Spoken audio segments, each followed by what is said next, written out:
Jo no crec que haguem d'esperar un dia D per proclamar la independència i que aquell dia ho canviï absolutament tot.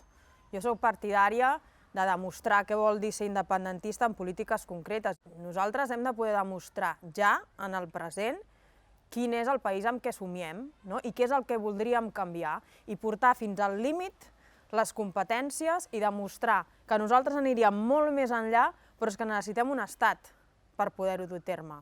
Però difícilment, si no treballes al present i si no demostres a la gent de què va aquest país que vols construir, pots seduir a més gent. Per tant, a mi, l'estratègia que crec que toca ara per a l'independentisme és dir que tenim un peu en el present, solucionant el dia a dia de la gent, els seus problemes, adaptant la política institucional als canvis que ha viscut la societat, i un altre peu en el futur, en l'horitzó, en el que vol ser, que és un país independent, que no tingui res a veure amb una monarquia corrupta, que tampoc tingui res a veure amb un 3%, que tampoc tingui a veure amb unes polítiques d'austeritat imposades per la Unió Europea.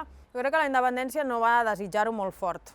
I jo no vull noves derrotes, no? Ja tenim presos, ja tenim gent forçada a marxar, tenim alcaldes també perseguits. Si hem de fer alguna cosa, si ho hem de tornar a fer, és amb una majoria incontestable, sostinguda durant el temps, amb aliances internacionals i amb una perspectiva de poder avançar.